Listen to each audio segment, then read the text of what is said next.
প্রিয় শিক্ষার্থী, আশা করি ঈশ্বরের কৃপায় তোমরা সবাই ভালো আছো। বর্তমান পরিস্থিতিতে আমি অসীম দাশগুপ্ত সোনারগাঁ জিআর ইনস্টিটিউশনের পক্ষ থেকে এই অনলাইন শ্রেণী কার্যক্রম নিতে যাচ্ছি। আজ আমি এসএসসি পরীক্ষার্থীদের উদ্দেশ্যে ভূগোল ও পরিবেশ বিষয়ের অধ্যায় 2-এ মহাবিশ্ব আমাদের পৃথিবী থেকে অক্ষরেখা, দ্রাঘিমা রেখা ও গুরুত্বপূর্ণ রেখাসমূহের উপর আলোচনা করব। তোমরা সবাই মনোযোগ দিবে এবং প্রয়োজনীয় তথ্যাদি নিজ নিজ খাতায় লিখে নেবে। আমাদের আজকের পাঠ হচ্ছে ভূগোল ও পরিবেশে অধ্যায় 2-এর মহাবিশ্ব আমাদের পৃথিবী থেকে অক্ষরেখা, দ্রাঘিমা রেখা, গুরুত্বপূর্ণ রেখা।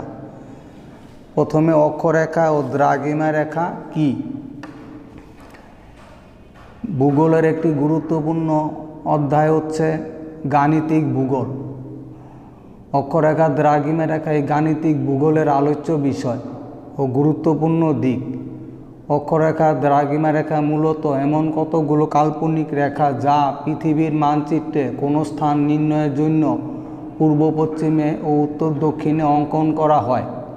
অক্ষরেখা ও দ্রাঘিমা রেখার সাহায্যে কোনো স্থানের অবস্থান জানা যায়। দ্রাঘিমা রেখার সাহায্যে কোনো স্থানের সময় নির্ণয় করা যায়। আবার জলবায়ু নিয়ামক হিসাবেও অক্ষাংশ খুব গুরুত্বপূর্ণ। প্রথমে আমরা অক্ষরেখা ও অক্ষাংশের উপর একটি ধারণা দিচ্ছি। আমি একটি চিত্র অঙ্কন করেছি। গোলাকার পৃথিবীর কেন্দ্র ভেদ করে সুমেরু ও কুমেরু সংযোগকারী একটি রেখা কল্পনা করা হয়েছে, যাকে আমরা বলি মেরু বা অক্ষরেখা। এটাকে মেরু রেখা বললে ভুল হবে। নট মেরু রেখা, অনলি অ্যাক্সিস। মেরু বা অক্ষরেখা। এই মেরু রেখার উত্তর প্রান্ত বিন্দুকে সুমেরু এবং দক্ষিণ প্রান্ত বিন্দুকে কুমেরু বলা হয়। দুই মেরু থেকে সমান দূরত্বে, সুমেরু এবং কুমেরু থেকে সমান দূরত্বে পৃথিবীর মাঝামাঝি দিয়ে একটি রেখা কল্পনা করা হয়েছে। এখানে এই রেখাটার নাম দেওয়া হয়েছে নিরক্ষরেখা বা বিষুব রেখা। সুমেরু এবং কুমেরু থেকে সমান দূরত্বে পৃথিবীর মাঝামাঝি দিয়ে পূর্ব পশ্চিমে বেষ্টনকারী রেখাকে বলা হয় নিরক্ষরেখা বা বিষুব রেখা।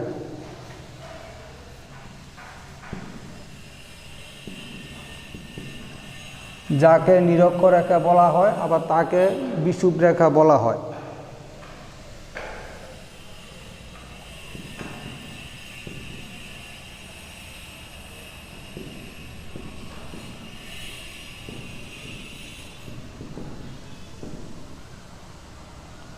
দুই মেরু থেকে সমান দূরত্বে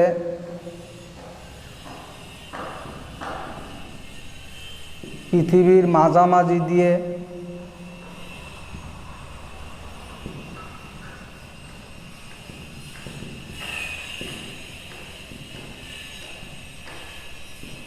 পূর্ব পশ্চিমে বেষ্টনকারী রেখাকে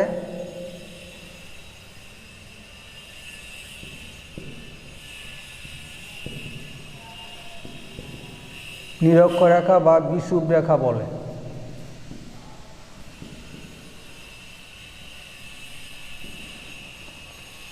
এই রেখার পরিধি সবচেয়ে বৃহৎ। পৃথিবী গোলাকার বললে এই বৃত্তাকার রেখাকে নিরক্ষবৃত্ত বলা হয়। এই নিরক্ষরেখা পৃথিবীকে কি করেছে? সমান দুই ভাগে বিভক্ত করেছে। উত্তর অংশ উত্তর গোলার্ধ এবং দক্ষিণ অংশ দক্ষিণ গোলার্ধ। নিরক্ষরেখাকে আমরা 0 ডিগ্রি নিরক্ষরেখার মান হচ্ছে 0 ডিগ্রি। নিরক্ষরেখাকে 0 ডিগ্রি ধরে উত্তর দিকে 2 মেরু পর্যন্ত সর্বোচ্চ 90 ডিগ্রি বা এক সমকোণ ধরা হয়। নিরক্ষীয় তল থেকে উত্তর মেরুর কৌণিক দূরত্ব বা উৎপন্ন কোণ হচ্ছে 90 ডিগ্রি। এটাই হচ্ছে উত্তর মেরুর অক্ষাংশ এবং সর্বোচ্চ অক্ষাংশ। এভাবে আবার দক্ষিণ মেরুর অক্ষাংশ 90 ডিগ্রি। তাহলে আমাদের প্রশ্ন হচ্ছে অক্ষাংশ কি? অক্ষাংশের সংজ্ঞাটা আমি এখন লিখে দিচ্ছি।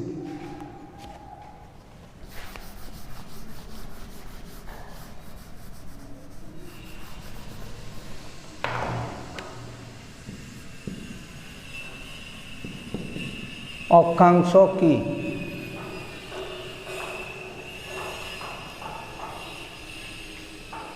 নিরক্ষরেখা থেকে উত্তরে বা দক্ষিণে অক্ষাংশের সংজ্ঞা হবে নিরক্ষ রেখা থেকে উত্তরে বা দক্ষিণে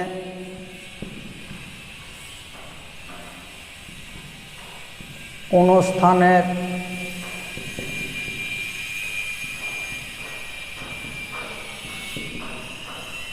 দূরত্বকে সেই স্থানের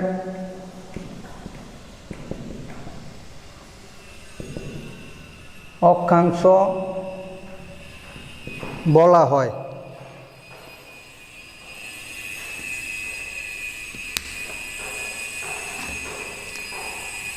নিরক্ষরেখা থেকে উত্তরে বা দক্ষিণে কোনো স্থানের কৌণিক দূরত্বকে সেই স্থানের অক্ষাংশ বলা হয়। একই অক্ষাংশের সংযোগ রেখাকে বলা হয় অক্ষরেখা। নিরক্ষরেখার সাথে সমান্তরাল এই কাল্পনিক অক্ষরেখাকে বলা হয় সমাক্ষরেখা। সমাক্ষরেখার সংজ্ঞাটাও আমাদের জানা প্রয়োজন। কাজেই এই অক্ষাংশ অক্ষরেখা এবং সমাক্ষরেখার মধ্যে বড় ধরনের কোনো পার্থক্য নেই।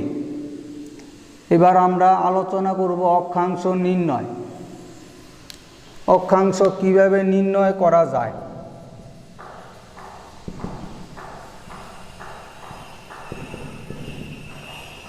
অক্ষাংশ নির্ণয় করতে হলে নিরক্ষ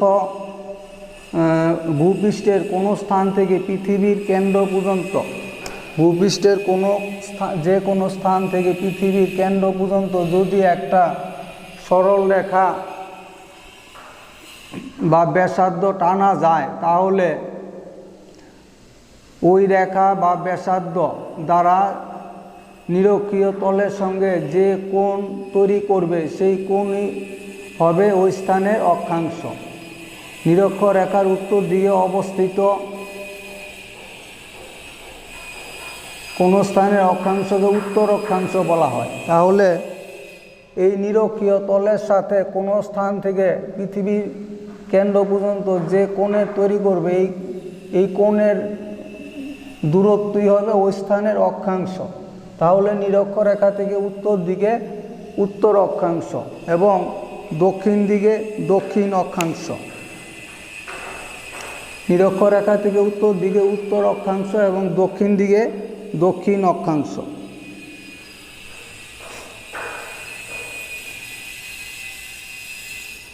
সর্বোচ্চ উত্তর অক্ষাংশ 90 ডিগ্রি এবং সর্বোচ্চ দক্ষিণ অক্ষাংশ 90 ডিগ্রি।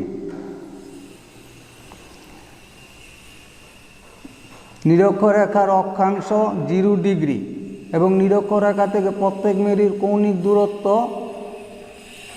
90 ডিগ্রি। নিরক্ষরেখা থেকে প্রত্যেক মেরুর কৌণিক দূরত্ব হচ্ছে 90 ডিগ্রি। এই 90 ডিগ্রিকে ডিগ্রি মিনিট সেকেন্ডে ভাগ করে নিরক্ষরেখার সমান্তরালে, এই নিরক্ষরেখার সমান্তরালে কতগুলি কাল্পনিক রেখা রয়েছে। নিরক্ষরেখার সমান্তরালে নিরক্ষরেখার উত্তর বা দক্ষিণে অবস্থিত যে কোনো স্থানে কল্পিত রেখাগুলোকেই বলা হয় সমাক্ষরেখা বা অক্ষরেখা। কয়েকটি সমাক্ষরেখা গুরুত্বপূর্ণ। এখানে আমরা দেখতে পাচ্ছি যে এই যে একটা রেখা দেওয়া হয়েছে 23.5 ডিগ্রি উত্তর কর্কট ক্রান্তি রেখা, এটাও একটা সমাক্ষরেখা। 23.5 ডিগ্রি দক্ষিণে মকর ক্রান্তি রেখা, এটাও একটা সমাক্ষরেখা।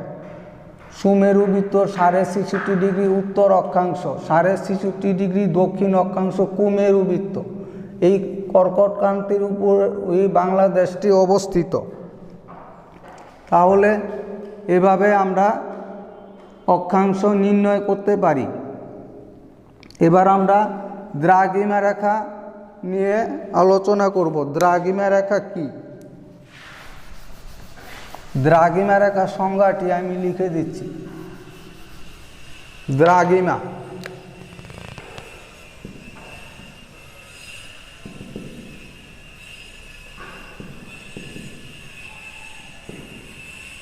নিরক্ষরেখাকে ডিগ্রি, এই হলো ডিগ্রি, মিনিট, এই হচ্ছে মিনিট ও সেকেন্ডে, নিরক্ষরেখাকে ডিগ্রি মিনিট সেকেন্ডে ভাগ করে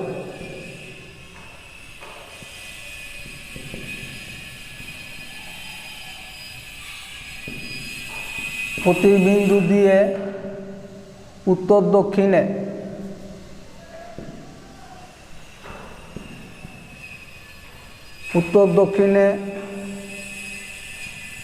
প্রসারিত রেখাকে কাল্পনিক, সব রেখাই তো কাল্পনিক, প্রসারিত রেখাকে দ্রাঘিমা রেখা বলে।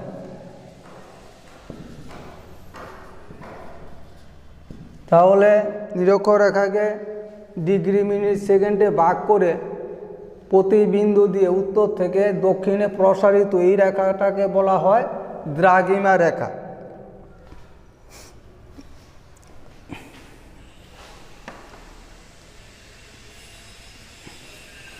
এই দ্রাঘিমা রেখাগুলো পৃথিবীর পরিধির অর্ধেকের সমান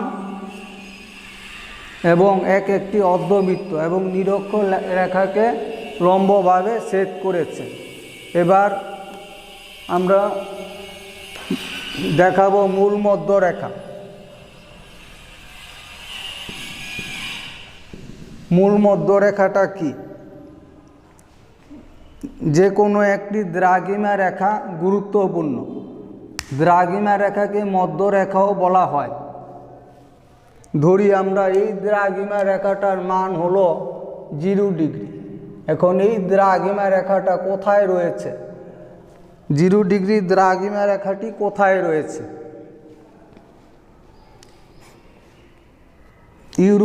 ইউরোপে দ্রাঘিমা রেখাটি রয়েছে ইউরোপের যুক্তরাজ্যের লন্ডন শহরের উপকণ্ঠে গ্রিনিচ মানমন্দিরের উপর দিয়ে উত্তর মেরু থেকে দক্ষিণ মেরু পর্যন্ত বিস্তৃত যে মধ্যরেখা অতিক্রম করেছে তাকে মূল মধ্যরেখা বলে। এই মূল মধ্যরেখার মান কত? 0 ডিগ্রি। এই গ্রিনিচের মূল মধ্যরেখা থেকে পূর্ব দিকে পূর্ব দ্রাঘিমা, পশ্চিম দিকে পশ্চিম দ্রাঘিমা এবং পূর্ব দিকে 180 ডিগ্রি। সমগ্র পৃথিবীর পরিধি হলো 360 ডিগ্রি।